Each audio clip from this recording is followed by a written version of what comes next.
There is a place that is spoken about only in whispers, a dark area that spawns the beginnings of urban legends, a place where anything can happen and usually does. During the light of day, it hides just outside of view, but when the sun goes down, spirits, creatures of the night, roam free, and things do go bump in the night. It is in every state and every country, and there is no escaping it, no matter how safe you feel behind your locked doors and latched windows. So we invite you to turn down the lights and turn up your radio while we join Dave Schrader and Tim Dennis, your hosts, on a journey into the darkness on the edge of town. Hello and welcome. It's a new week and you're tuned into the best in paranormal talk radio. This is Beyond the Darkness. I'm your host, Dave Schrader. Along with me at the Supernatural News Desk, Mr. Tim Dennis.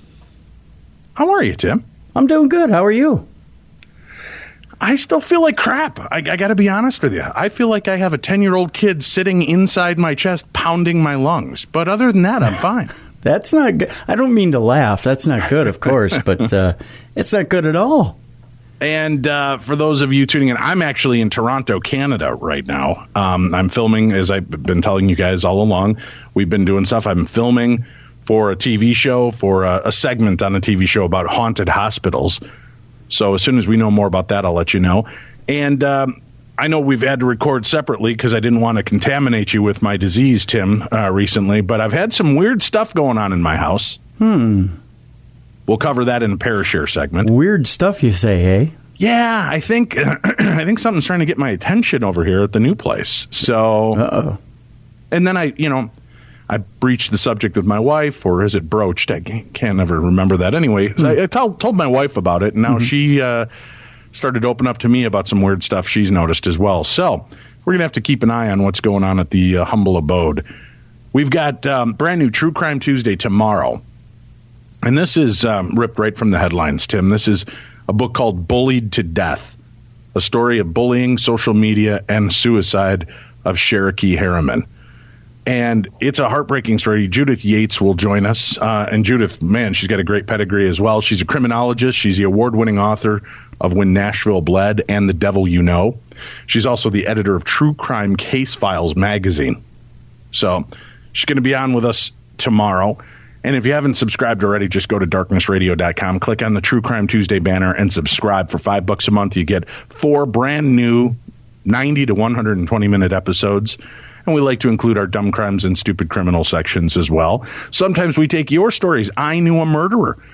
As a matter of fact, if you knew a murderer, if you're a survivor, if you knew a murderer, if any of that has touched your life, send us your stories, Dave@darknessradio.com. We may read it on an upcoming episode.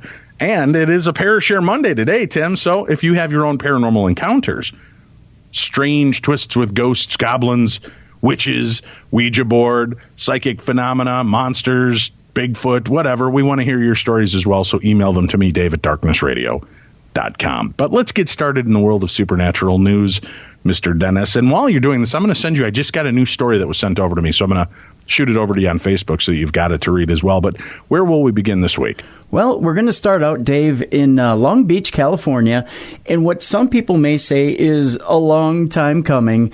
The Queen Mary is renting out its most haunted room. You know, Dave, for years, people have said, well, why don't you guys, if you ever get the trip thing going again, why don't you go back to the Queen Mary? Well, we've always had a good explanation for that, and that is the Queen Mary just stopped doing the haunted trip thing. They stopped doing the whole haunting, renting out haunted rooms and all that other stuff, and they wanted to separate themselves from the haunted industry. Well, now they've kind of taken the Hippocratic, not the Hippocratic oath. They've become doctors on the Queen Mary? Yes, they're healing people on the Queen Mary, Dave. No, they've kind of become hypocrites.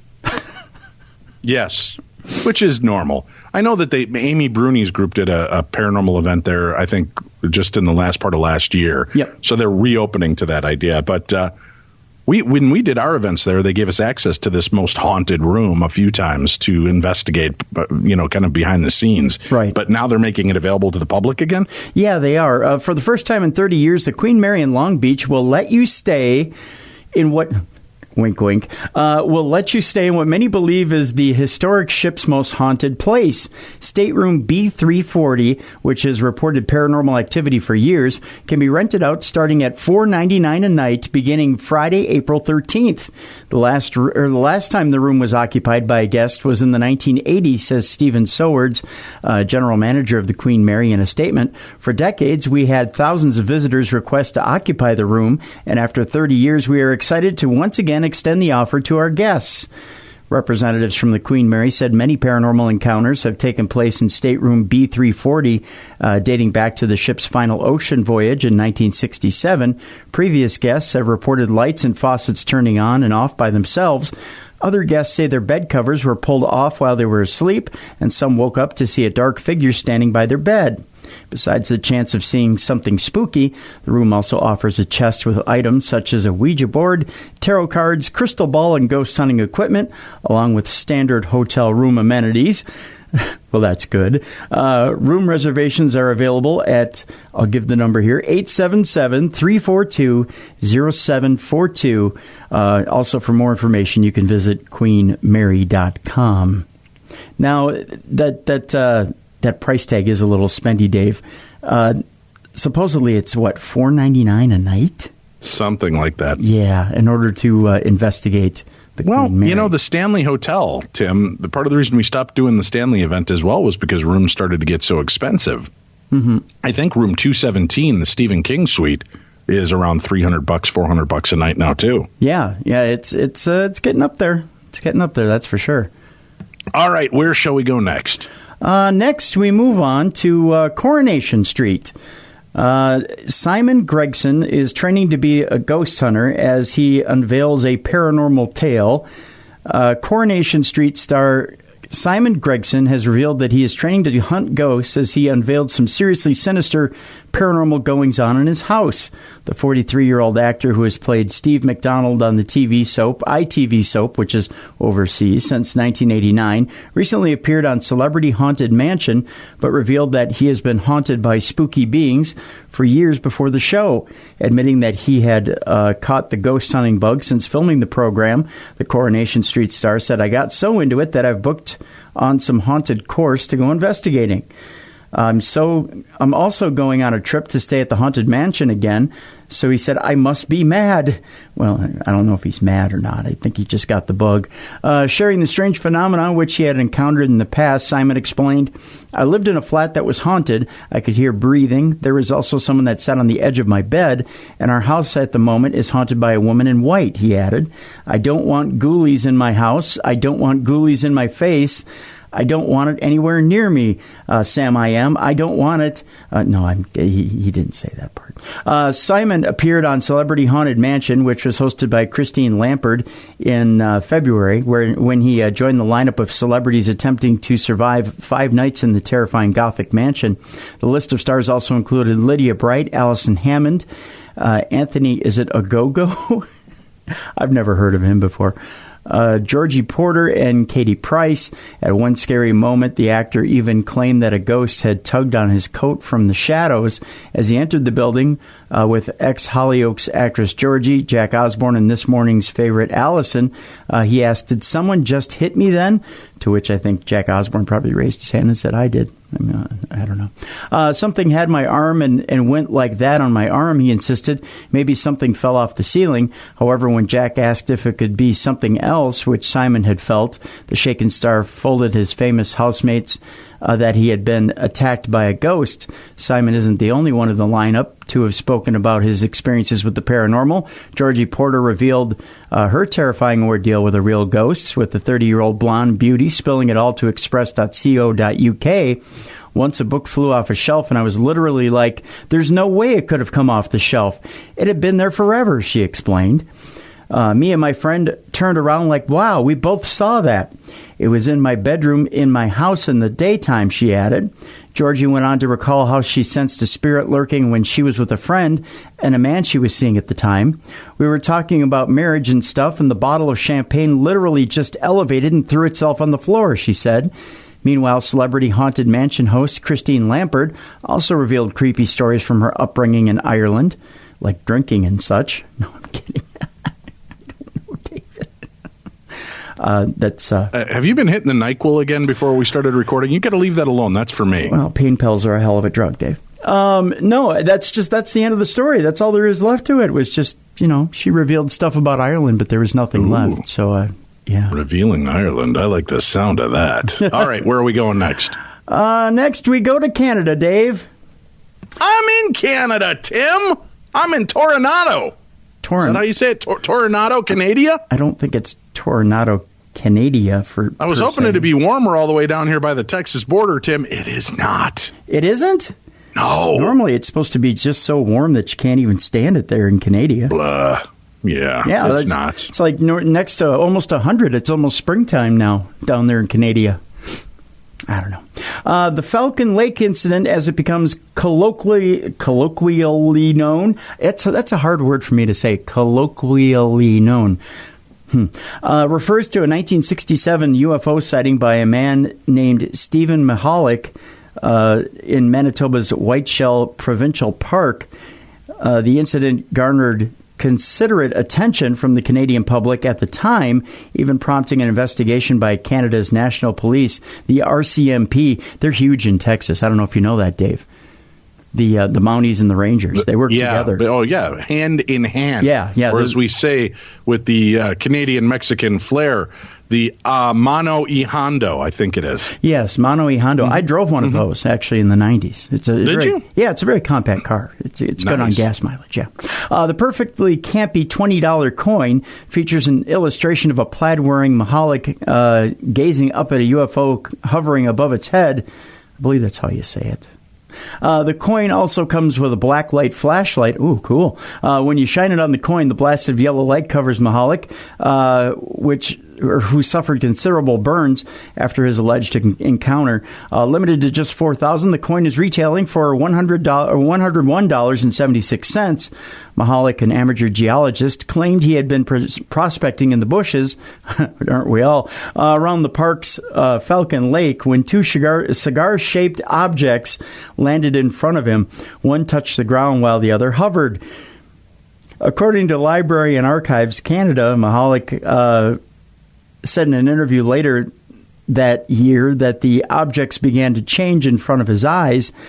He said the first object remained on the ground for 45 minutes. It made a whirling sound and gradually changed in color from gray to silver. Then a hatch opened and the object emitted a bright violet light. Mihalik then claimed that he heard voices from within. He called to the voices in English, German, Italian, Polish, Ukrainian, and Russian. Holy translation, Batman. There was no response. Instead, the hatch closed quickly as if its inhabitants were spooked. Mihalik then claimed that he reached out to touch the object as it started to revolve and take off. He was pushed back by a hot blast of air that burned his clothes and left grid-shaped burns across the chest. He then felt extremely ill, vomited, and noticed a metallic smell coming from inside his body. When he got back to his hometown of Winnipeg, which is right near Dallas, Mihalik was then treated for his burns at a local hospital. And then the next day, an account of his alien encounter made it to the Winnipeg Tribune newspaper, creating a public furor and curiosity around the incident. Eventually, the RCMP were brought in to investigate Mihalik's claim. An RCMP report from June of 1967 described the burns as mysterious but legit. A large burn that covers an area approximately 1 foot in diameter. The burn was blotchy and with unburned areas inside the burn perimeter area. Attempting a month after the incident to go back to the site with Mihalik to investigate, it became apparent that Mihalik couldn't find where the event had taken place. The case was momentarily closed until Mihalik came back to the RCMP, stating that he had gone back and found it by himself and recovered some items that he had left at the scene, including burnt clothing, steel tape, and rock and soil samples. Although This all sounds like a conspiracy case of cat and mouse between a UFO believer and Canada's federal police. This next part of the story is rather eerie. In July, according to Library and Archives Canada, an RCMP report confirms that an RCMP squad leader visited Mahalik in Winnipeg, taking the samples he had brought back for testing. On July 24th, the results of these tests were sent to the RCMP, along with a memo that stated UFO reported by Stephen Mahalik. Laboratory tests here indicate Earth samples taken from scene highly radioactive. Radiation Protection Division of Department of Health and Welfare concerned that others may be exposed if travel in area not restricted. Mahalik then went back to the UFO site with several RCMP officers for a final time, and this time the group uncovered a large semicircle burned into the rock face about 15 feet in diameter. A representative on the expedition from the Department of Health and Welfare apparently tested the inner area of the circle and found evidence of radioactive material. No other traces of a UFO presence were found. The case was eventually investigated by multiple levels of government, including Canada's Department of National Defense and the United States Air Force. Officially, it has remained unsolved, but as one of the best documented instances of a UFO sighting due to material found at the scene and Mahalik's own accounts of his experience, it's become an indelible part of Canadian paranormal history. Very cool. It's kind of weird, though, that you have to carry like a black light to enjoy the full aspect of this coin. That is bizarre. But it is cool. I mean, you and I have been involved in the numismatic field. That means coin collecting. Oh. And we've sold collectible coins. I'd like to get one of those, too. And we've got some great listeners out there that are trying to hook me up with those foreign crazy monster coins. So I appreciate it. Thank you very much. But, yeah, this is, if you want to get me this $200 coin, just let me know how many you want to get for me and Tim, and we'll give you addresses and let you know how to get that over to us. Yeah, I'll get you a P.O. box. I mean, 200. Well, how about if they just stop by your house and drop it off over at 417? No. What? That's fine.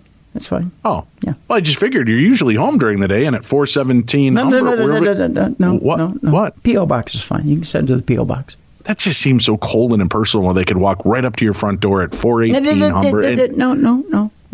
We're fine. But then if they knocked on the door, they could greet you with a smile. You could give them a big hug for the coins. It's only fair. We can meet at a neutral location, like a Perkins or something. Well, how about this? Why don't you pick Tim up at his house at 418? No. Well, then they could give you right over to Perkins. Well, that way I could. No. I got it fixed this week. We're good. Yeah. Okay. Yeah. All right. Well, all right. Anyway, where are we going next? Well, next day we're going to Atlanta, where the body. This is actually an update on a story that we did previously. The body of an employee for the Center of Disease Control and Prevention, who was reported missing more than 6 weeks ago, has been found in an Atlanta river. So you remember that? That employee was missing for a while. They found him. Unfortunately, they didn't find him alive. Timothy Cunningham's body was recovered by rescue workers in the Chattahoochee River in northwest Atlanta late Tuesday evening. The Atlanta Police Department spokesman Carlos Campos said in an emailed news release, no other details were immediately available. Police planned a news conference for Thursday afternoon. The 35-year-old Cunningham was an epidemiologist at the Atlanta-based federal agency. He disappeared February 12th. His family reported him missing on February 16th after going to his home and finding his belongings and vehicle there. Police previously had said they had no evidence of foul play, but couldn't rule it out. The civilian group Crime Stoppers offered a reward of up to $15,000 for information pointing to any criminal activity. CDC officials said previously that reports Cunningham had been passed over for promotion were incorrect. In a statement, the CDC said Cunningham received an exceptional proficiency promotion July 1st to the position of commander, an early promotion reflecting his excellence as an employee. Dun, dun, dun. Yeah. Is it Jay-Z and the Illuminati, Tim? You can tell me. Dave, Jay-Z is not in the Illuminati per se. I think he's... Are you sure? Yeah. I thought you were all, no, Jay-Z's definitely part of the Illuminati, No, he's a Freemason, Dave. That's the rumor. He's a Freemason. So is, even though she can't be, supposedly Beyonce is a high priestess in the Illuminati. I don't know. What? There's all that. By the way, Dave, I did get us Jay-Z and Beyonce tickets, too, to go with the Steely Dan and Doobie Brothers tickets. So we're... Yeah, I'm given my lung What? For What? Surgery. What? On that day. You did? Both days. I have two lungs. You can't so move it? On both of those days, I'll be gone. It's going to be a summer full of great music, Dave. Yeah, I'm donating those lungs. What? It's very busy. I'm dyeing my goatee. What? You You now are? that I started. I don't What know if color? you saw the recent pictures. No, but I didn't. It's quite stellar. It's Really? back to brown. I wanted to just Really? go back and in the immortal words of Cher, I could turn back time. Well, you don't want to sing that at the Jay-Z concert because they'll your day job, Yeah, jerks. they'll, That's what they do every time I really? sing. They Don't do? quit your day job. They tell me. Really? That's horrible. Maybe if you start singing some Jay-Z, they get afraid of you. See, the thing is, I wouldn't quit my day job. I'd keep my day job and I'd sing at night because that's when all the good singers out. That's how it works. Oh. If I could turn back time. Maybe if you sing some Beyonce. Yeah. Yeah, maybe. No, not going to happen. No. Okay. But thankfully, the supernatural is available in all states. Where are we going next in the world of supernatural news, Tim? Well, Dave, it's that time of the program where you get to jump around and say, I was right, I was right, I was right. Even though I will put a disclaimer in there, I'm sure. Yes. No. I'll tell you how this is easily shut down at the end of the story. Let's just let the story tell its tale, Tim, before you start jinkying it up. Because I never get the chance to jinky up your AI taking over. You do all the time. You do, sure. Oh, I never make a good fight for it. All right, let's hear what the story is. This even feels rotten coming out of my mouth. That's what she said. Zombie raccoons infected with this. Wait, dude. If she said that, you need to go get checked. Well, I'm your buddy. I'm your friend. I love you. But if a woman ever tells you this feels rotten coming out of your mouth, there's pretty good scene. You need to get some help. I'm at the doctor Just like 3 times a week. I mean, get them to core things out or something because that's wrong. You should never. Nobody should ever tell that. I got my check and flush like 3,000 miles ago, so I think I'm good. Yeah. All right, let me sit back and quiet and revel at this news story. So, give me the headline again, if you don't mind, Tim. Zombie raccoons infected with distemper investigated by police. Okay, now there's a problem, Dave, in this headline already. Let's just let the story unfold. It's Tim, already they've already debunked your story in the headline. Oh. Rabies and distemper is the machination. It's the beginning, Tim. It's the genesis of how the zombie virus turns when it gets into the human bloodstream. Just go ahead and read. You'll hear it. Sure. Before the end of the story, cops will be eating cops. Hookers will be eating pimps. They already do, Dave. Man. Yeah. What? They already do. Yeah, that's how they get the job. We go to Chicago, where authorities in Ohio have been getting some strange calls about so-called zombie raccoons. It's because they got nothing better to do. The bears were horrible this year. The raccoons are infected with distemper, a virus that can kill your dog or cat and causes them to exhibit strange symptoms. Animal control officials said they've been seeing more zombie raccoons in Cook County. Imagine seeing a raccoon on its hind legs. Not unusual. Saliva dripping from its mouth. Again, not unusual. Its head nodding up and down and teeth bared as you... I'm helping you with this, Tim. It's like a theater of the mind. As you let your... Come on, Groot! It's the only raccoon I know that speaks, so I'm going with that one. All right. As you let your dog out in the morning... Actually, I saw this exact same thing. I was over at Nicollet Island Inn many, many moons ago for Valentine's Day, and I saw this exact same thing on top of a dumpster. It was like a 400-pound raccoon doing the exact same thing. Well, that's because you were trying to dumpster dive and take away his KFC, Tim. He was just hungry. Oh, my God, I would go back inside, said Nicole Neglia, who was dog sitting for a friend. I would just make sure that I was in between the dogs and the raccoon and keep the dog safe and get away as quickly as possible. Agreed, Scott Blomberg. He said, I'd immediately pick him up. Baloney. If you go out there and there's like a 3-foot-tall, foaming at the mouth raccoon, you're not getting between it and your dog. You are pushing the dog at the raccoon and you're running. That's what they're for. That's what they're for, Tim. Dogs are there to protect you and keep you safe from harm. You give up your best friend? Huh? I didn't say I'd throw you in front of it. I'd throw the dog in front of it, Tim. Oh, okay. Dog, they're made to battle off rabid zombie like you. You'd just cry. You'd ball up and cry. Well, I'd probably punch him in the mouth. Good God. Well, if he's going to take my KFC... Yeah, well, I don't blame you. I'd fight him to the death. It's delectable. It's the crack of all chicken. It is.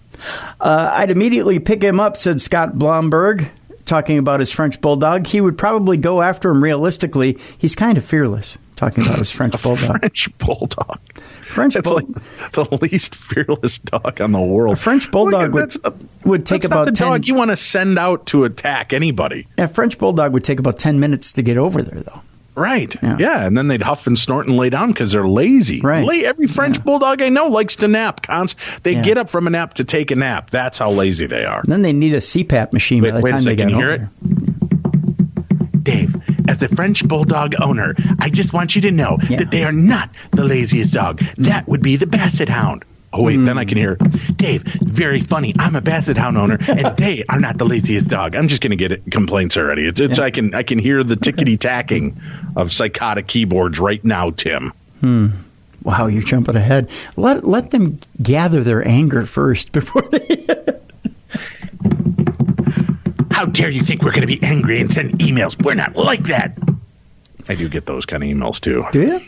Yeah, where they write to tell me how angry they are at me for thinking that they're going to be angry. Really? No. Oh. All right, go on. So giant rabid raccoons. Right, okay. So that are turning zombie-like. They're biting humans. Humans are then attacking other humans. Go on, I'm listening. I think I figured out why you're sick. Distemper causes coughing, tremors, and seizures and leads raccoons to lose their fear of humans. Oh, boy. Mm-hmm. That's why you're spouting off at the emailers, evidently. So they can be acting like they're limping, that they can't use their back legs, said Dr. Donna Alexander, Cook County Animal and Rabies Control. They can be standing on their back legs and then falling over. Oh, so they're drunk. Any kind of neurological equilibrium problems are signs of Dip's temper as well, Dave. Dip's temper, you say? Yeah, Dip's temper. Good grief. I got a little temper. I got a little Dip's temper myself. Animal control officials and police in Ohio are investigating multiple signs of infected animals, Dr. Alexander said.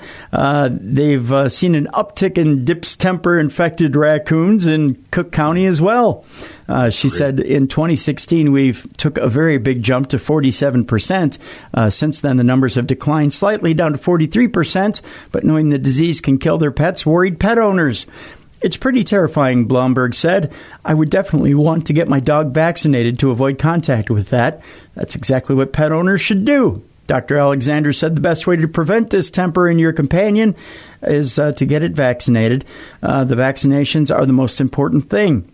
Just take it from a professional dog walker in Chicago. Dog walker Molly Carlson says, I think the best thing we can do is just prevention for the dogs and doing our best to keep them safe because there's a lot more we can control with them than just what's essentially a wild animal. The distemper vaccine, I think I've got it now, Dave. I think I was bit by a raccoon on the way in this morning. The distemper vaccine is not mandated like the rabies vaccine is because the virus cannot spread to humans. Just ask your vet about vaccinating your pet. Hey, that rhymes. Just ask your vet about vaccinating your pet. Mm-hmm. Word. To your mother. All right. Very cool. Well, did you get the news story since we're talking about Cook County and Chicago? Did you get the news story I just sent over to you? I haven't had a chance to get over to my Facebook yet, so I have not. Well, here, do you mind if I pull it up and I'll tell the story? Sure. This is disturbing to me, man. Since we're already in Chicago, Tim, the city of brotherly love, the city of angels, Chicago. Right. I figured we'd continue with this, and tell me this just doesn't read like something straight out of Steven Spielberg horror movie. Okay. Are you ready? Ready. It's a spooky, scary place. New Chicago school is being built on the site of an estimated 38,000 unmarked graves, Tim. Automatically, I think it's a good thing. Yeah, a 15-year-old effort to build a school in the Chicago's Dunning neighborhood is underway with an unusual complication. Construction workers are taking careful steps to avoid disturbing human remains that may lie beneath the soil. The $70 million school is to be built on the grounds of a former Cook County poorhouse where an estimated 38,000 people were buried in unmarked graves. Among the dead are residents who were too poor to afford funeral costs, unclaimed bodies, and patients from the county's insane asylum. There can be, and there have been, bodies found all over the place, said Barry Fleig. Barry, of course, is a genealogist and cemetery researcher who began investigating the site in 1989. It's a spooky, scary place, he said. Workers have until April 27th to excavate and clear the site, remediate the soil, and relocate an existing sewer line. The school is scheduled to open on time for the 2019-2020 academic year. Though a spokesperson for Chicago Public Schools would not say what type of school it will be. A sign on the northeast corner of Oak Park Avenue and Irving Park Roads read, "Building a New Chicago," to announce the upcoming Reed Dunning School at 4071 North Oak Park Avenue. While the site contracts indicate it will be a middle school, what is his name? Nicholas Sapasto, 38th, said he is confident the campus will be either a new 4-year high school for the Dunning neighborhood or a freshman academy for Taft High School. "I'm sure they're going to be on top of some graves, but this is just progress," Sapasto says. "It's an economic boom for our community." At 135,000 square feet, the school will accommodate about 1,200 students. According to Sapasto, the Chicago Park District plans to operate a park with a multi-purpose athletic field north of the school. Build it, and they will come, Tim. Build it, and they will come. A CPS spokesperson did not respond to requests for comment, but the district is expected to announce plans for the school in the fall. Fleig said he is nearly certain there are no intact caskets buried underneath the proposed school grounds. Bodies were primarily buried in 2 formal cemeteries, though scattered human remains have been discovered during previous construction projects near the campus. Children, patients from an infirmary and a tuberculosis hospital, victims of the Great Chicago Fire in 1871, and Civil War veterans were laid to rest in what is now known as the Dunning Grounds, a 320-acre stretch on the city's northwest side. In 1854, the county opened a poorhouse and farm and gradually added an insane asylum, infirmary, and tuberculosis hospital to the property. At its peak, 1,000 people were buried on the grounds each year. 1,000 people a year were buried there.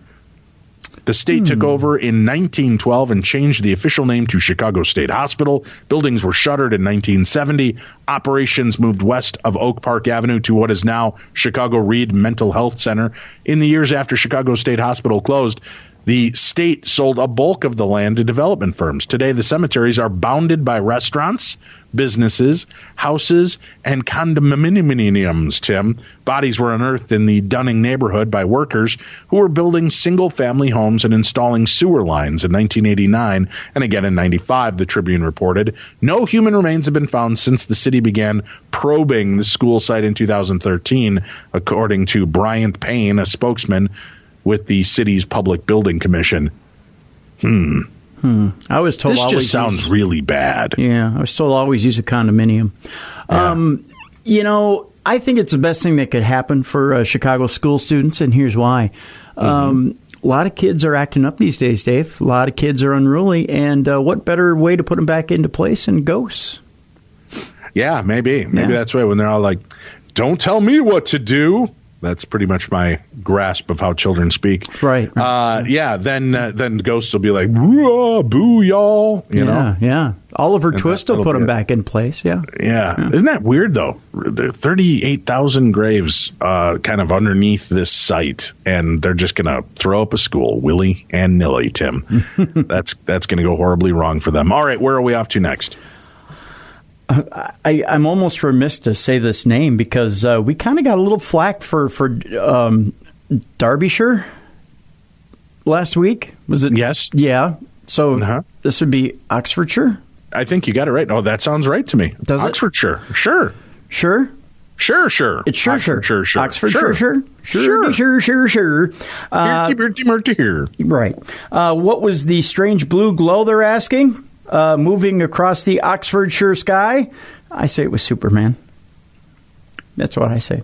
A strange blue glow that was, yeah, I'm just reporting it right now. I'm just going to throw it out there and let them decide. A strange blue glow that was spotted moving across the sky over Oxfordshire.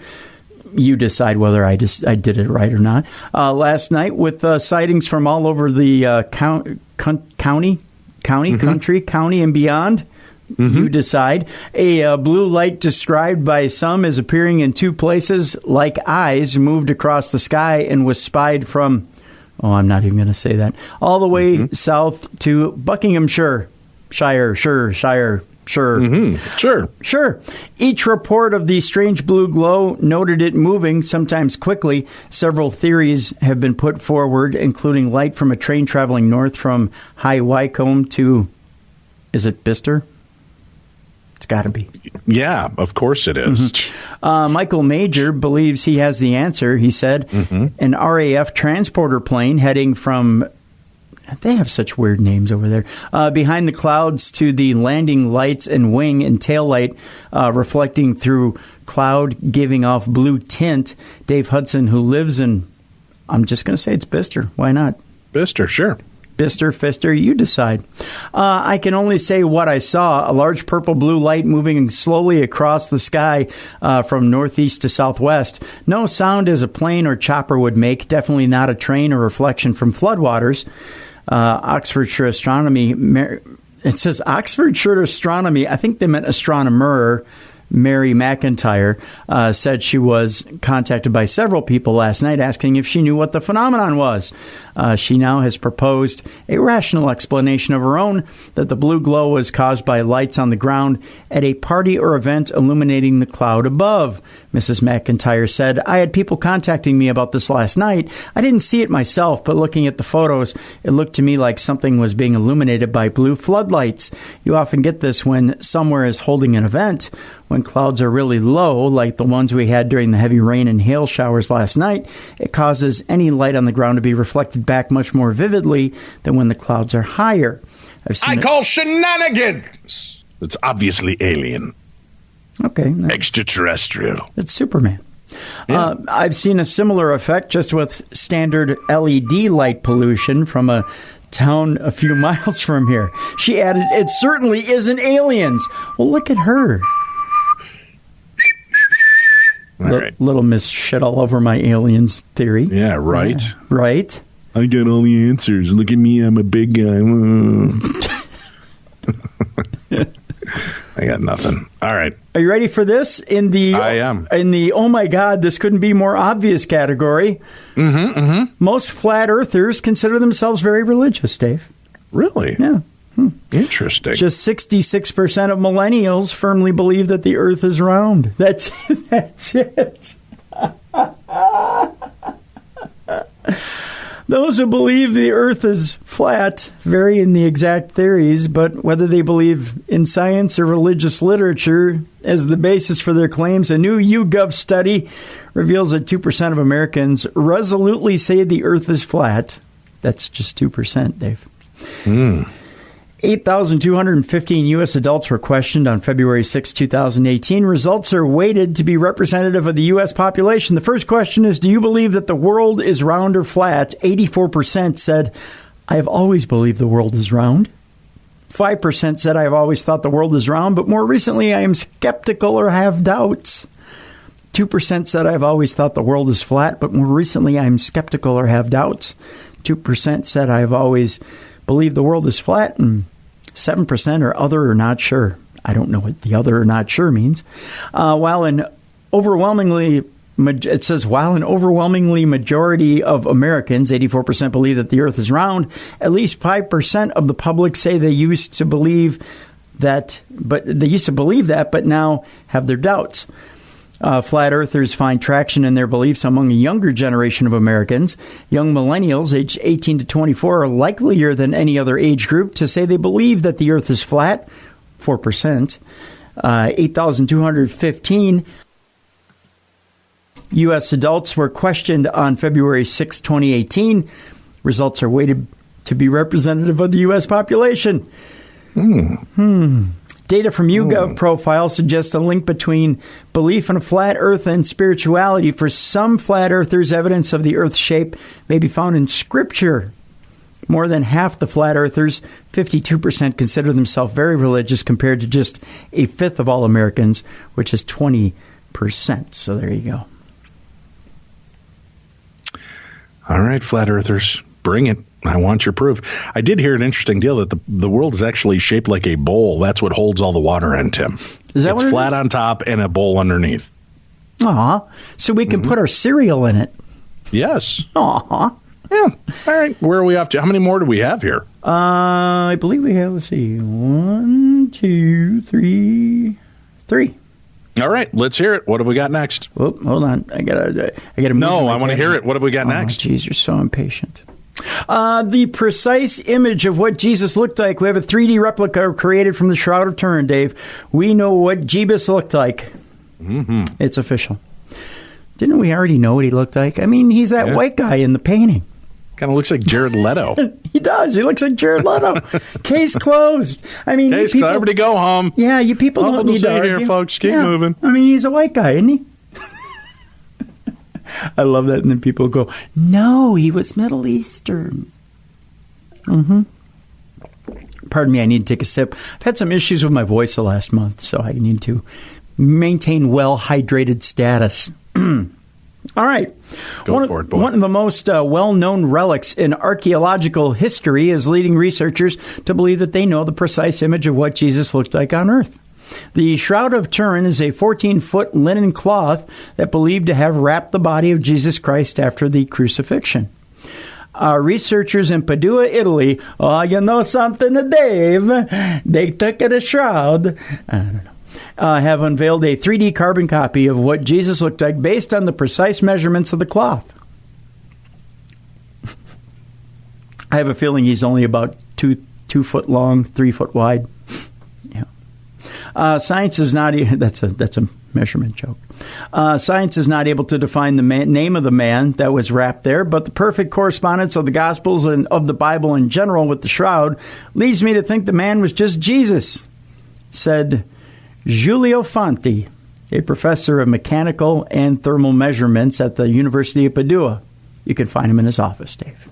Looks like a Jesus to me. I got the picture on the wall. Looks just like this guy. Case closed. It pretty much it measures up. See, I took a shroud and I put it up against the picture here on my wall.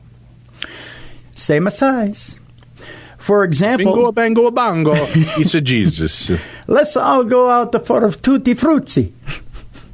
For example, thousands of men were crucified by Romans, but one only, Jesus, was crowned by thorns. And the shroud shows many wounds on the forehead, temples, and nape due to a crown of thorns. For me, even if science doesn't confirm the name of that man, I've recognized him from a more general point of view, he added. Wow, this guy is just scientific. He's nailing it down. Fanti has studied the shroud for the last 20 years and led the research team that created the 3D carbon model of Jesus. He said the statue is a three-dimensional representation of the actual size of the man on the shroud. We believe that we have the precise image of what Jesus looked like on this earth, he said. Oh, people aren't going to like this, Dave. He's very white. It's a little bit like a Jared Leto. He does and look a Ben like Stiller. That's how he looks. He looks very much like Jared Leto. We have studied for years using the most sophisticated 3D technologies the image left by the body on the sheet, and the statue is the final result, Fanti told Shy. Probably Shy. It's an Italian publication. Maybe it's She. I don't know. It's CHI. I'm not a big Italian guy. According to our studies, Jesus was a man of extraordinary beauty, long-limbed, but very robust. He loved his red sauces, evidently, Dave. He was nearly 5 feet 10 inches tall, whereas the average height at the time... Here, take a eat of this bread. It eats in my body. And the gravy, that's in my blood. The gravy is in my... You know what? This is a good red sauce. I'm not going to lie. It's very good. Whereas the average height at the time was around 5'5". So he was a pretty tall guy. You know, Dave. For your information, Mr. Schrader, Jesus was not Italian, so please stop referring to him with an Italian accent. Sincerely yours, a disgruntled listener. If they would have had a basketball team at the time, Jesus would have been a center. That's good. Mm-hmm. All right. And he had a regal and majestic expression, Fonte went on to say. Oh, he's very regal.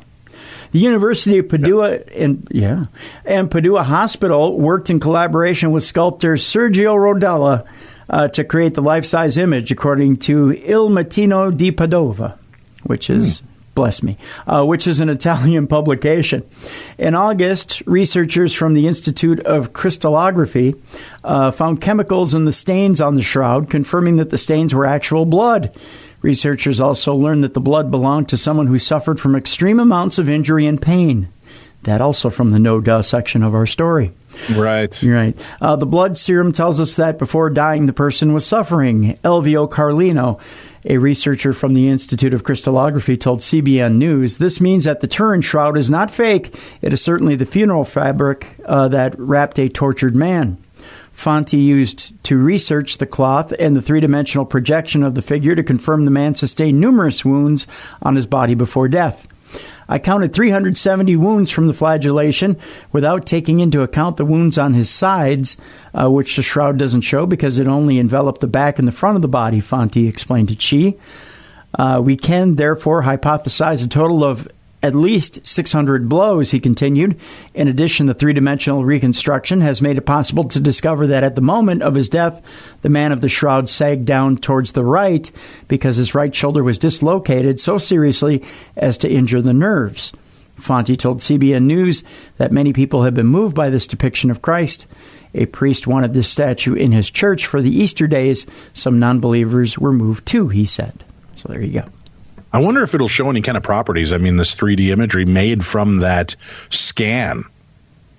I don't know. I'm looking at it. It's pretty... It is pretty impressive, isn't it? Yeah, it is pretty impressive. Yeah. All right. Last two stories. Where are we going next? In this story, a reward has been offered for the return of a stolen UFO alien grave marker in Texas. Evidently, the aliens will give you a UFO, or a UFO and an IOU. I meant to say a UFO, an IOU. Let's take two. Take two. A reward has been offered for the return of a stolen UFO alien grave marker in Texas. The UFO will give you an IOU. There you go.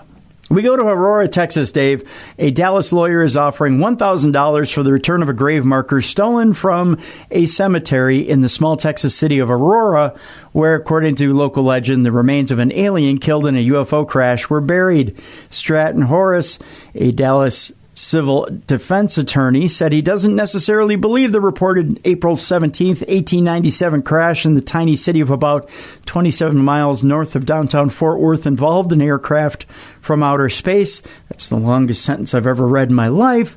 Or that there was even a crash at all. But he enjoys reading about and researching stories of unidentified flying objects and wants to see if his financial offer might turn up the evidence one way or another. It's a legend that persists after 120 years, and it's pretty remarkable, Horace said in a telephone interview. I'm skeptical, but would love to find some evidence that something has happened that we could not explain. Horace's offer comes a little more than 2 weeks before the 121st anniversary of the reported crash and about 4 weeks before a planned April 28th tour of the cemetery that is free and open to the public. The grave marker was stolen in 1972, around the time that the nonprofit Mutual UFO Network published an investigative piece about the Aurora incident. A replacement marker also was stolen in 2012, said Aurora City Administrator Tony Wheeler, a longtime area resident. The marker was an asymmetrical stone that featured a crude etching of the cigar-shaped aircraft with 3 holes. Today, the grave site is marked only by a boulder, although some visitors to the cemetery have used ink to inscribe the rock with messages such as, "Rest in peace, my alien brother." A small wood cross and flowers also were seen at the grave site during a recent visit. On April 17, 1897, a story attributed to Aurora cotton buyer S.E. Hayden appeared in the Dallas Morning News. About 6 o'clock this morning, the early risers of Aurora were astonished at the sudden appearance of the airship, which has been sailing through the country. The story went on to explain that an aircraft smacked into a windmill just a few hundred feet north of what is now Texas 114 and crashed into a field. Supposedly, the pilot, who many people in the town have referred to by the nickname Ned for decades, was buried in the town cemetery. The incident occurred 6 years before the Wright brothers' historical first human flight at Kitty Hawk, North Carolina, and nearly 50 years before the much more famous unidentified flying object reportedly crashed in Roswell, New Mexico. Horace said he got the idea for offering a reward after visiting the cemetery on a whim on a recent Saturday. He encountered a father and young son who were visiting the site and shared with them tidbits of information he had read about the Aurora UFO incident during his research. Another generation will remember that story because of that visit, he said. If someone comes forward with the grave marker, Horace said he will not pursue criminal charges. It will be no questions asked. I don't want anyone to feel like they were in trouble, he said. Horace said he will hire an investigator he uses for legal cases to oversee an investigation of the grave marker, possibly including a study into who did the etchings of the grave marker and where the stone material came from. Once that work is complete, Horace said he will consider donating the grave marker to either Aurora City officials or the local cemetery association, or otherwise taking steps to ensure it is kept safely for future generations.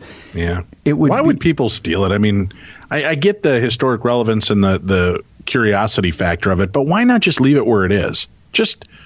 That's part of the culture of that community. Why do you have to screw with it? People are such assholes. I don't know. It would be for the return and examination for the original gravesite for everyone to see it, Horace went on to say.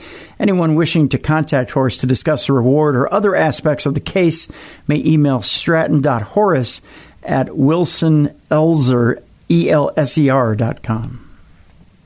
All right, and our final story of supernatural news, Mr. Dennis, where shall we go now? Well, Dave, if you've ever wanted to get out of a traffic ticket and you don't have a bodacious set of tatas, this is how you do it. It's finally been revealed. A driver in India put on quite the performance when he was stopped for a traffic violation and attempted to get out of the ticket by acting possessed. Oh, God. All right.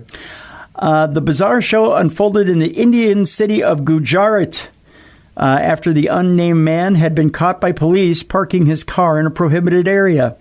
Rather than simply accept the rather nominal fee for the violation, the driver opted a more unusual response in the form of a breathtakingly bad impression of someone suddenly falling victim to spiritual possession. The oddly mesmerizing display featured the man wildly flailing his arms and bobbing his head in a fashion that looked more akin to the infamous dance moves of Seinfeld character Elaine Bennis rather than someone overtaken by spirits. It would appear that the amused police officers agreed with this assessment as they issued the ticket to the man despite his supernatural claims. And that's it for this week's Supernatural News. We'll take a quick break. We'll come back, and we've got Parashare, plus my 2 strange encounters, which you'll hear about again as the week progresses. Stay tuned. We've got that coming up next here on the Best in Paranormal Talk Radio. This is Beyond the Darkness.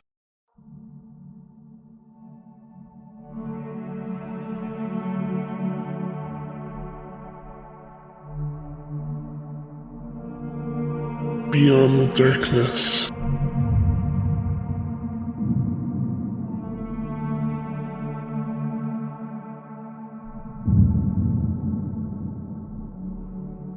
Hello, welcome back. This is the Best in Paranormal Talk Radio. This is Beyond the Darkness. I'm your host, Dave Schrader, along with me, Supernatural News correspondent Tim Dennis.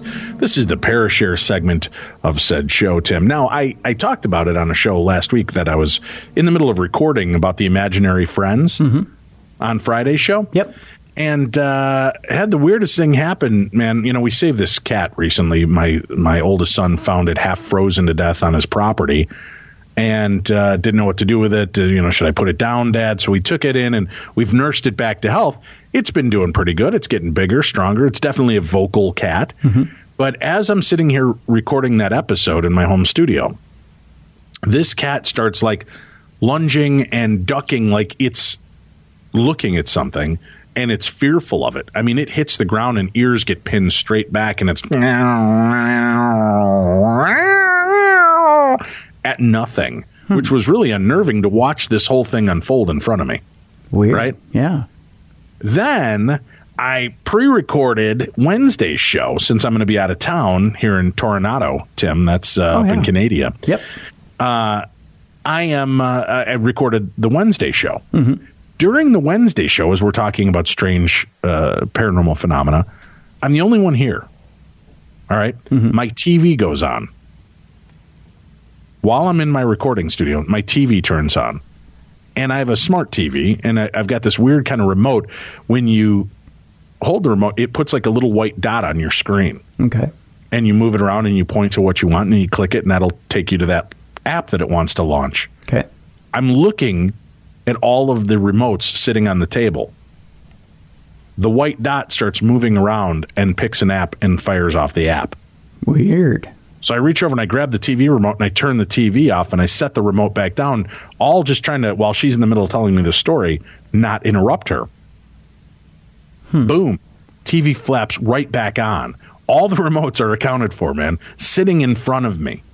Weird. And then the white cursor starts moving and goes right back to that app again and clicks it.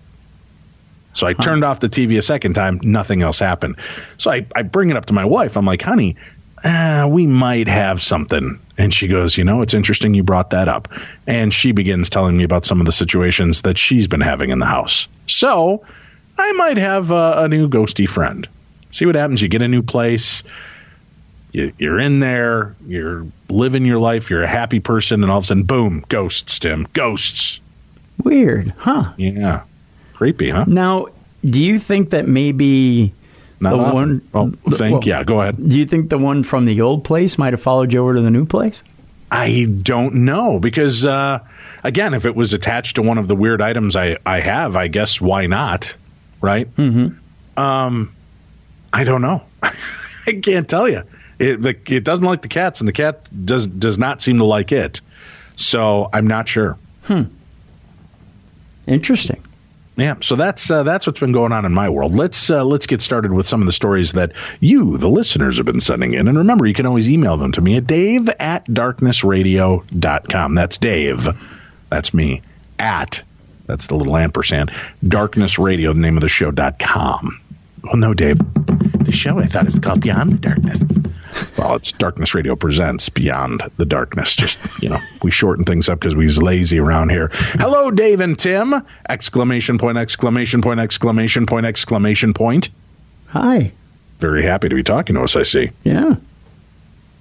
I have had several paranormal type experiences in my lifetime, and I'm only 29. I'm currently listening to your episode that dealt with dreams called Dreams and the Dead. I've had a couple of premonition dreams, and I've had times in my life that I can't decide if they were dreams or real life. The latest dream I've had is quite puzzling. I bought a fairy house last night to study to see if fairies were real. I wasn't really ready to invite them into my home, so I just nonchalantly placed it on my dresser. Well, I woke up at 3:27 a.m. that morning.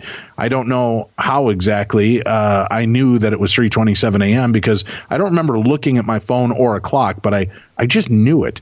I rolled over and saw my fiance staring at me with his eyes wide and in a daze. He said something to me, and I said, okay, rolled over and went back to sleep. I don't know what happened or if it was just a dream, but it was definitely weird. I've had a couple more stories and a couple from family members, but I know you're busy. If interested, please write me back. Thank you, Courtney. No, that's not how it works, Courtney. Yeah. You just write us all your stories. Right. We use them and fill the show with entertaining stories. Yeah. That's how it kind of works. I don't write you back, but thank you. Feel free to send us more stories. Yeah. I don't know what kind of dream that was, to be honest with you. Hi, Dave and Tim. I've wanted to send this for a while, but I've always been uncomfortable about talking about it. I've had many strange things happen to me over the years, but this is the only time I can't convince myself that it was anything other than the paranormal. Here goes. I was 16 at the time and had a bedroom in the basement. I was the only one who slept down there. Up to this point, I had heard footsteps, and sometimes I'd wake up to what I thought was something yelling my name. things I chalked up to dreaming or an overactive imagination. One night I just laid down. I always wore a long sleeve shirt to bed. It was always so cold in my room. I reached over to check my alarm and then rolled over to my back and put my hands behind my head. I thought I'd heard something and sat up to turn on my light. My light was an old style with a pull cord that I had long enough so I didn't have to get out of bed to reach it. I turned it on and nothing looked out of place, so I shut it off and returned to laying down with my hands behind my head, fingers interlaced. As soon as I got comfy, I felt someone or something grab my shirt and literally pull my arm so hard that my hands came apart. I about shit my pants, shot up out of bed, kind of doing an army roll, turning on the light before I hit the ground. There was nothing in my room that I could see. I slept on the couch for a week after that, and people laughed at me when I told them about it, so I stopped talking about it, but it's always stuck with me. Thanks for taking the time, and I love your show. Sincerely, Henry. Well, thank you, Henry.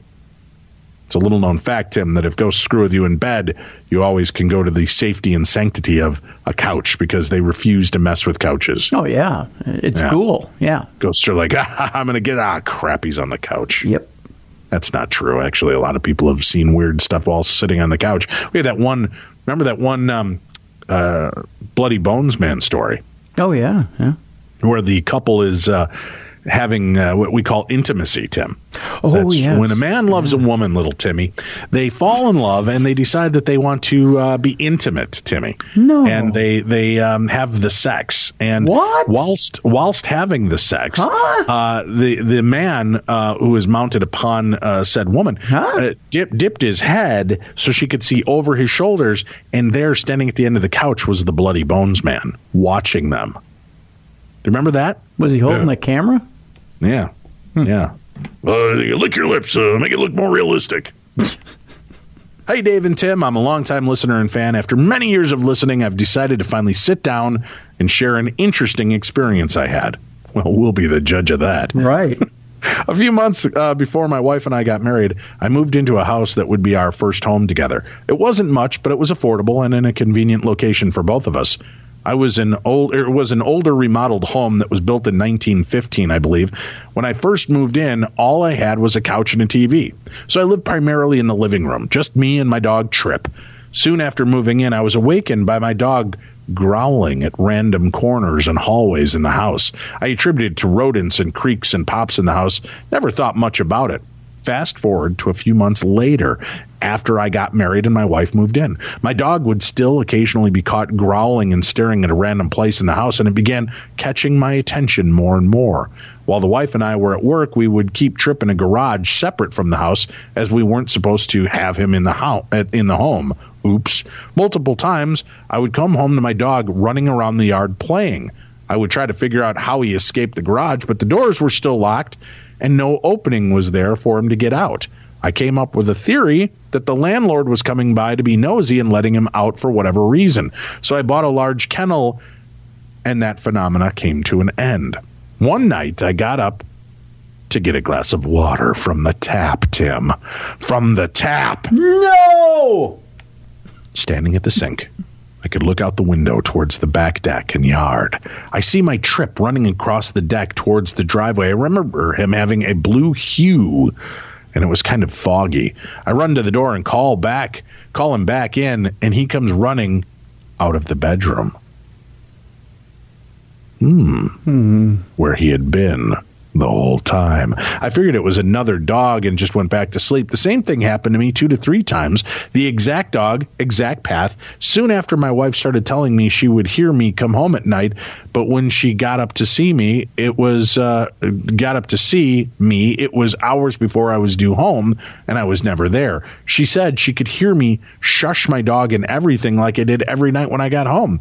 I don't know the answers, and maybe it was just all our imagination, but I would love to hear your opinion on the matter. Thanks for the years of education and entertainment. And that comes from Kobe. Well, Kobe, here's a couple of things. How many times have you been sitting there watching a TV show and your dog's conked out on the couch and you see their legs start running?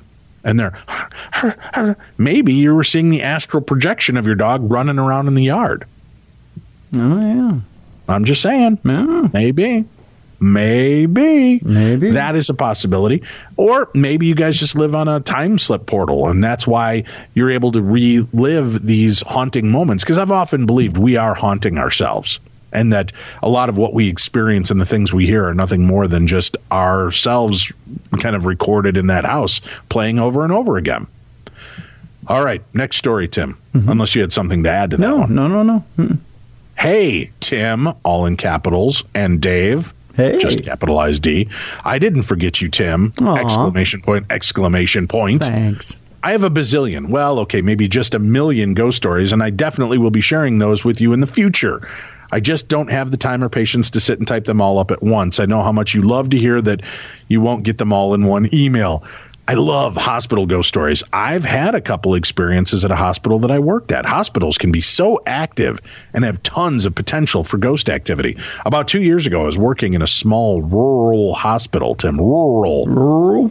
That word is hard to say. Rural. It is. Yeah. The hospital had a wing for regular patients and a wing for prisoners who would be brought in from the prison that was located in the town.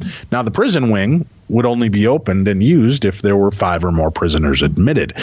This way, the non-prisoner wing would not fill up with prisoners, making the other patients and their families uncomfortable. I worked the night shift, 7 p.m. to 7 a.m., and because the hospital was small and rural, there were not people or family members who were walking around the hospital during the night, as you may see in a larger, busier hospital. Anyway, a lab was located in the hospital that blood samples and the like were taken to. If I had time during my shifts, I would run stuff to the lab between downtime to help out our CNAs. Now, there had been times that I had run to the prisoner wing alone to get some supplies or meds, and the first few times I did, I was super creeped out. There's something about the air and the feel in there that would freak me out. I got the feeling like I was being watched. I would hurry so I could get in and get the hell out ASAP. After the first few times, or feast times, Tim, as I started to say. After the first few times of going there alone, I always made someone come with me. One night, while walking to the lab alone, I passed the prisoner wing entrance, which was dark and empty. You could always feel a creepy feeling in there. No big deal. Just walk fast like one of those mall walkers and get past it quickly. So on my way back to my unit from the lab again, I passed the entrance to the prisoner wing. This time as I passed it, I heard someone whistling a tune, Tim. Whistling a tune.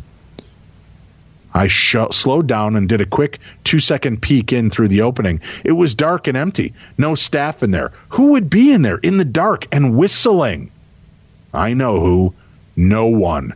So I hauled ass back to my unit and told a couple of my coworkers who believed me and who believed me but hadn't experienced anything themselves there.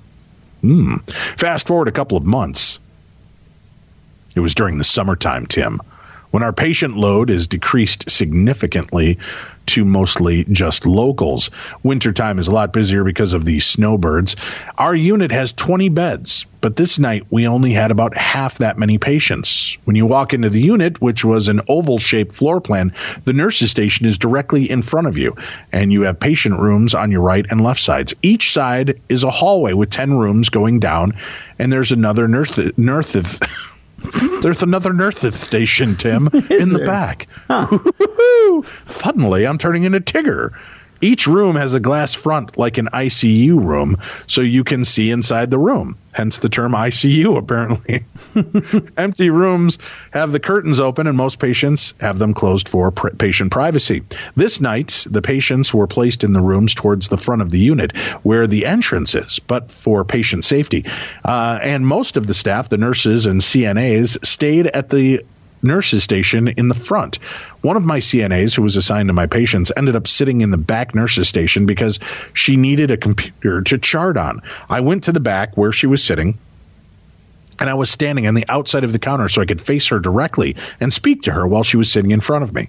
As I'm standing there talking to her, I'm looking over her head at the empty patient rooms behind her. As I'm talking to her, I had to stop, and I'm pretty sure I stopped mid-sentence with my mouth agape.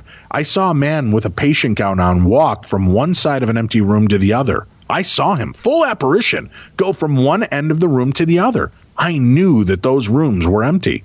The CNA, watching my face, started loudly saying, What's going on? And she jumped up thinking that someone was behind her. I told her not so calmly that I saw a man in room 113.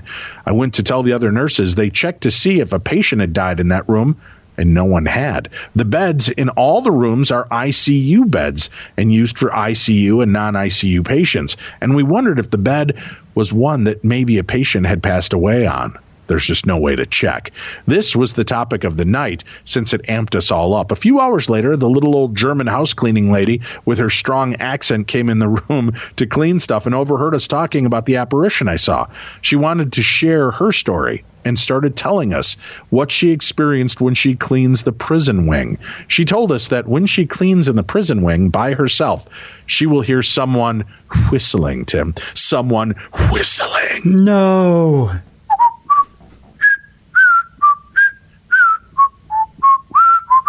Is there anything more chilling than that, Tim? Nope. I was like, holy crap, I heard the whistling coming from there a few months ago. This totally validated my experience. When I first started, there was one particular room that was up by the front nurse's station that would catch my eye. There were times that I would be charting at one of the computers that faced the room or walking by that room. Out of the corner of my eye, I would see what looked like a man standing at the doorway. When I would look, it would be gone. You could just see it like the corner of your eyes. I told one of the nurses who had worked there for a while, and she told me that a male patient had recently passed away in that room. Well, I hope you enjoyed my hospital ghost experiences, and I will work on typing up many others. I want to thank you both, Dave and Tim, for the show. Aww. I love it, and it's become a huge part of my morning ritual. Until next time, thanks, Cheyenne. Well, thank you, Cheyenne. We appreciate you making us part of your ritual. Unless, of course, that ritual involves slaying people. We don't want to be a part of that. Yeah, no, not so much. Dave and Tim. That's how this one begins. As I was sleeping late one night, something woke me from a very deep sleep. I laid in my bed with my eyes open, wondering what it could have been that woke me. I didn't hear anything out of the ordinary, no loud noises, no crazy neighbors, or really anything. I was just about to close my eyes when out of the corner of my eye, I saw movement.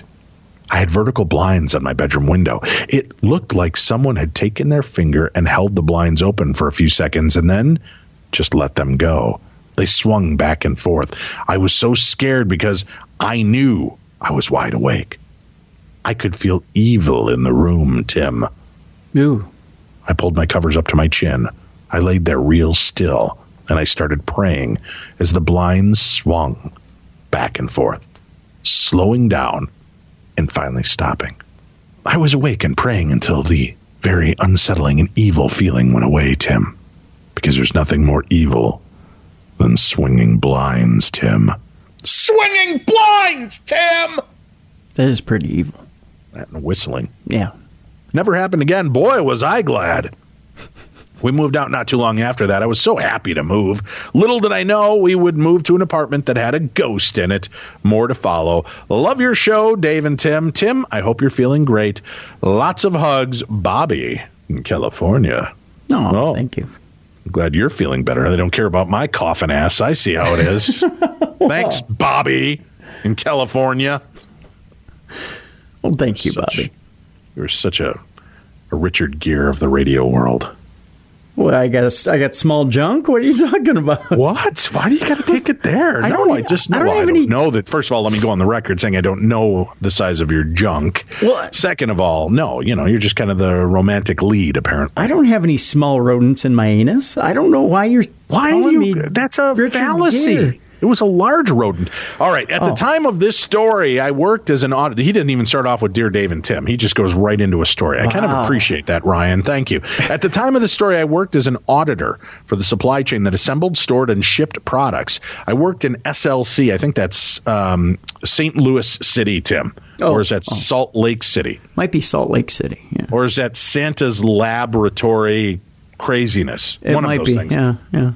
I worked in SLC. Through our auditing team was sent to Riverside, California to perform an audit of the company's warehouse located there. We worked with some selected employees to help count product. It was June 25th of '09, Tim.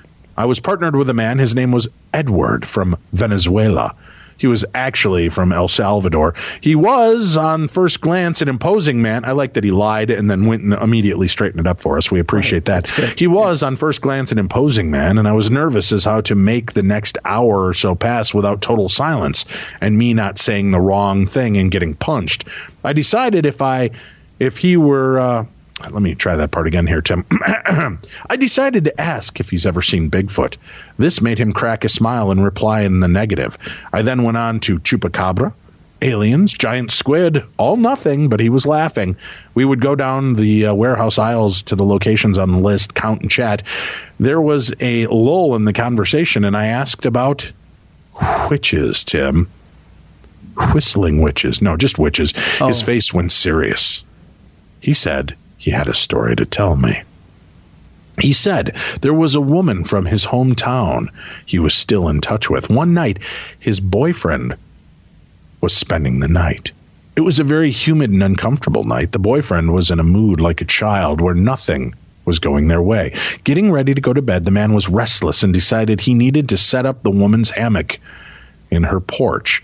She listened to him attempt to hook it up and keep failing, his tantrum growing more and more. She went to the porch and was able to hook the hammock on the hook and fix the situation. This made the boyfriend infuriated and stormed home. The woman went to bed.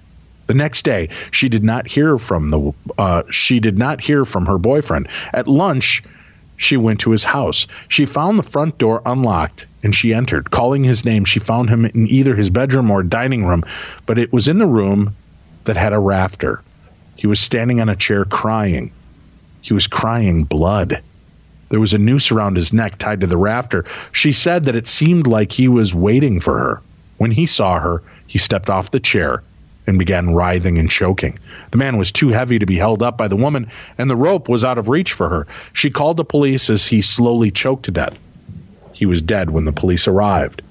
The man was prepared for burial and placed in a coffin. That morning, the town gravediggers began digging the grave for the man. As the two men neared the required depth, one man's shovel hit what sounded like glass. They removed the dirt and found a bottle. Inside was a photo of the man whose grave they had been digging, Tim. Jeez. Let's see here. Oh, he's got more to the story, but I'm not allowed to read it on air.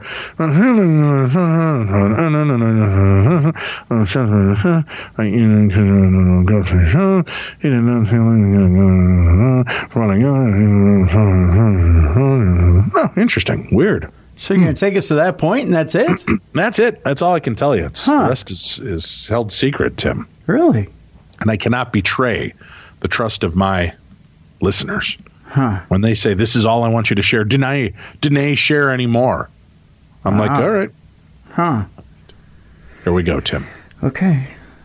Hi, Dave. Yeah.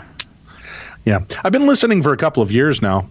Then you should know what Tim is on, too. Yeah. And I thought I might be able to contribute to Parashare. For whatever reason, I seem to be one of those people who has had more than their fair share of paranormal experiences. For myself, it hasn't been something that I wanted to have happen. And I don't share these stories much anymore, since they are usually met with the kind of reactions you would expect from folks that aren't into the paranormal. Anywho, I'll start off with a ghostly story from 1999. I left the University of Missouri after my freshman year and moved back to New Hampshire. Almost New York, Hampshire, Tim, but that's not the name of it. It's New Hampshire. To try to sort myself out a bit, I ended up working for my friend's dad's maintenance company as a helper. And this is where my story begins. It was late fall of 1999. And if you'd been to New England during the season, you'd know that it can be difficult to anticipate the weather. You wake up in the morning and it's 20 degrees, and by lunch, it can be shorts weather. This was one of those days. The night before had been unnaturally cold, and when I got to work in the morning, there was still frost on the grass. I went inside the garage, and like most mornings, we stood around in a circle, sipping our coffee and waiting for Hank to give out the jobs for the day. I was working with an older guy named Dave, and we were sent out to make some repairs at an old house that we were helping to get fixed up to sell. According to Hank, at some point in the night, it was cold enough that pipes had burst and led to hot water heaters into his home. That had led to the hot water heaters in his home. There was some minor flooding, and and all of the pipes and flanges needed to be replaced. We stopped at the job site first, let ourselves in, checked what parts we'd need to complete the job, ran to the local plumbing supply store. After a quick trip, we headed back to up the hill to Mount Vernon, New Hampshire, and found Blood Red. That's right. The house was Blood Road. I'm sorry. That's right. The house was located on Blood Road. Would you live on something called Blood Road, Tim? I can't reveal where I live, Dave, so I can't say whether I would or not. Well, you don't remember? You're over at 418 Hampstead. What? Well, you can't reveal. I was trying to help you reveal it so that you can get out. 418. No. Dave got to work putting the new fixtures in and handed me a mop. I set to work cleaning up the water and emptying the buckets. Dave called me back in where he was working and said, "Hey, kid," I was 19, "run upstairs and check the other heaters. We forgot to check if those were leaking too." I nodded and left to make my way up to the second floor. I haven't mentioned this yet, but the house was pretty big. One of those really old farmhouses that grew as the family grew, sprawling out to make room for everyone. Like most of the houses in this part of town, it dated back to probably the mid-1700s. It had seen its fair share of history. I remember that the house was also connected to the barn that sat next door, which was a little odd and made me wonder if the barn was a new addition. I made my way upstairs and started to check the room by room to make sure that there weren't any leaks. All of the furniture had already been moved out, and the place was clean and ready for someone to move in. There's something about an empty house that makes it feel bigger than it actually is. In this case, it was a big place. I had just completed my survey of the rooms when I remembered a door in the hall that I hadn't checked. I circled back to this and opened the door. It was another bedroom, but much smaller than the others. I remember thinking how it was odd how long it was. Really a long rectangle with a window across from the entrance. There was also doors in the room on the left and right sides, opposite from one another. I didn't see a heater, but figured I would check the doors to see if they led anywhere. The door on the right was a small, shallow closet. I closed it and turned to the door on the left. The knob on the door didn't want to turn for some reason. It wasn't like it was rusty. It felt like the resistance you feel when someone is holding the knob on the other side of the door. I turned harder with a little effort, and I got it to turn, but when I pulled on the door, it didn't want to budge. Now, this might be a good time to mention my physique. I'm a big dude. And back then I was in really good shape. I could bench almost 300 LBS, Tim. It's a lot of LBSs. How many pounds? That's 300 as well. Oh, okay. Yeah. There was no way a door was going to give me trouble. I gave one last big pull, and sure enough, the door opened, but only for a fraction of a second, long enough for me to see a pale gray hand pulling back on the knob from the other side. The door slammed shut, and I was back downstairs next to Dave before the dust could settle. I've never moved that fast in my life. Dave was looking at me for a minute and probably expected me to tell him about the hot water heaters, but I wasn't saying anything. He asked me if I found any more leaks, and I just remember saying no, but then saying I wasn't sure. He said, "What do you mean?" And I remember being almost in shock, but not wanting to tell him what I'd seen. I said there was one door that was stuck and I couldn't get it open. He sighed and said, "We'd better go check." Now, if you can picture me, 6'1", 270 pounds, slowly following old Dave up the steps, not wanting to go, but following anyway, looking over his shoulder. Yeah, that's right, I was scared crapless, but figured he'd see the same thing I had. We got to the room, and I pointed to the door, getting ready to book it if anything came at him. We walked over casually, turned the knob, and pulled. The door didn't even squeak for him. It opened easily. He peeked in and said, "Huh?" Aha, I thought. I walked up behind him and looked through the door. It was an unfinished hall that led to another door. No one was in sight. We walked down the hall and opened the door. It was opened abruptly into the rafters of the barn. There was no way down, and the barn was locked. I kept my mouth shut for the rest of the day. I never told Dave what had happened, and honestly, it was probably 7 or so years before I told anyone this story. I know you hear lots of ghostly tales, and some of them are probably more impressive than this, but what I can say is it really happened. I know we were the only ones there that day. I know what I saw. I just can't rightly say what it was. Thanks for listening, and if you want more, I can tell you about other stuff that has happened over the years. I've had experiences with abduction and seen UFOs twice. I also grew up in a haunted house. There's more. Please don't use my name on the air. I'm a teacher and a coach and not ready to explain to my students or their families. Okay, I won't say your name on the air because you didn't put your name on the air, but that's cool. Yeah, please share more stories. We'd love to hear them. That was a good one. Freaky, Tim. Yeah. All right, Tim, we've got a few more stories to eke out here. Let's see. Here's my freaky hospital experience. Hey, Dave, Doctors Medical Center, Modesto, California is definitely haunted. I saw a ghost there while I was working as a janitor. It was a woman sitting on the bed. She was looking out the door as I walked by. My head turned left as I was walking by. Being at work, I couldn't turn around to investigate my glance. However, her image and presence was still clear. As I write this, I am thoroughly creeped out. Also, her image ages while I write, an experience that tells me that perhaps I should not share. I will because I believe that ghosts are real. She was a young woman and was the typical glowing bluish white that we all think of when we see ghosts. I have to admit that I believe she was there for me to see, as she seemed to represent an archetype of the type of woman who I am innately attracted to, possibly as a foreshadowing of a coming relationship or something. I've always been very attuned with the dead, so the messages come through quite clearly for me. Perhaps I've died a few times before. I was an old school IUD baby, meaning my mother, bless her soul, was on an IUD for birth control when I was conceived. She was also backpacking around for 6 months after conceiving me on Mykonos in Greece. Therefore, it's not too far of a stretch to think that had a possible effect on me as a fetus, getting killed, resuscitated back to life only to be killed again, then repeating the cycle until I was born. There's more, but I want to call, so I hope I haven't already given you too much. Thanks for your time and consideration. Well, thank you. Unfortunately, my friend, we don't have a way for you to call in. Yeah. Sorry. No, we don't do that anymore right now. It's, if you want to record your stories, you can record them and email them to dave@darknessradio.com, and we will upload them and share them on the show. That's probably the best way to do that. What do we got? Time for another story, Tim? Do you think we got one more time? Yeah. What, one more time? One more story? Yep. All right, here we go. It is Saturday, March 17th, 2018, when this email came to me. Dave, first off, I want to tell you and Tim how absolutely I'm impressed with both of you. The integrity you both exhibit weekly are true examples of what it's like to be men.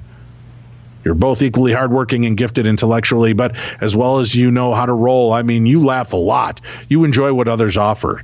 You do more for uniting people than you may realize. I wish you guys were nationwide. Well, you kind of are when you do Coast to Coast AM. Well, we're kind of globally wide with our show. Yeah. We get about 100,000 downloads, and we've got listeners from across the globe that check it out. But thank you. I get the point. Anyway, he says, let's go into this. I discovered it's, let's see, weird. This is so weirdly spaced out in here. It's, I discovered Coast to Coast years ago via my Aunt Pauline. She passed away 2 years ago at age 96. She would tell me the incredible things she would hear on Coast to Coast with Art Bell. Well, anyway, this devoted listener to Beyond the Darkness and Coast to Coast, especially when you host, would love to contribute to you some thoughts and experiences. I don't want to bombard you continually, so I will do it all in one email. Get it done, just like pulling off a Band-Aid. Oh, my. Oh, my. You know what? This is a great letter. There's 2 bajillion stories in here. Mm-hmm. So why don't I do this, Corliss? I don't want to short shift you here because we've only got a few more minutes left. Why don't I'll feature that maybe on an upcoming episode where we'll just make the whole Parashare all of these great stories that Corliss sent in. How does that sound? Sounds good. All right, let's wrap up with this one then here. Good day. I'm a natural intuitive. This is one of my stories I'd like to share with you as it took place while I was nursing up in Valhalla, New York, Westchester Medical Center. I worked in the specialty unit of a maternal fetal medicine, which is a new wing that was once part of the main hospital. It was actually the geriatric unit previously. Either very early in the morning or late at night, I would see a man dressed in a beige suit walking in and out of the rooms. It was an older-looking suit, something from like the 50s. This unit catered only to women now, so there is no reason for a man to be there, especially in those hours. I would catch a glimpse of the man and run after him to see who he was and maybe if I could help him out, but I could never seem to catch up to him. I wasn't the only one who saw him at times, but nobody wanted to say anything. So me being the intuitive and medium that I am, I called for him one morning earlier than the unit opened. He came to me as real as day, standing 5 feet from me, face to face, asking me where his mother was. I knew he was a ghost. He wasn't solid nor transparent, if that makes any sense. He also knew that I was able to see him and speak to him when no one else could. He kept asking for his mother. He said, I just left her and now she's gone. I asked the mother's name. He told me it was Betty Anderson. I wrote it down in the name and so I wouldn't forget. As soon as I looked up, he was gone. My coworker came in and immediately we went and did some digging, aka research. Sure enough, Betty Anderson was a nurse that used to work there from 1962 to 1979. She became a patient there in that wing before she died from pneumonia. Weeks went by. I didn't see him, even with me calling him. Finally, it was late at night, and I caught a glimpse of him with the corner of my eye in the same room that I had had that conversation with him. So I ran in and I said to him, I know what happened to your mother. I told him as gently as I could, your mother died from pneumonia in 1979. I'm very sorry. There was no reaction. He just vanished. No one has seen him again. I have many true stories to tell. Thank you. And that comes from Phyllis. Well, thank you, Phyllis. We appreciate you sharing that story with us as well. And all of the great stories everybody has sent in. Thank you for being a part of our show and part of our world. Remember to check out True Crime Tuesday tomorrow. You can go subscribe at darknessradio.com. Click on that True Crime Tuesday banner and never miss another minute of the best in True Crime Talk Radio. Tomorrow, Bullied to Death. A story of bullying, social media, and the suicide of Cherokee Harriman, with Judith A. Yates, our guest. Plus, we've got Dumb Crimes and Stupid Criminals. For Tim Dennis, I'm Dave Schroeder. You've been listening to the best in Paranormal Talk Radio. This is Beyond the Darkness.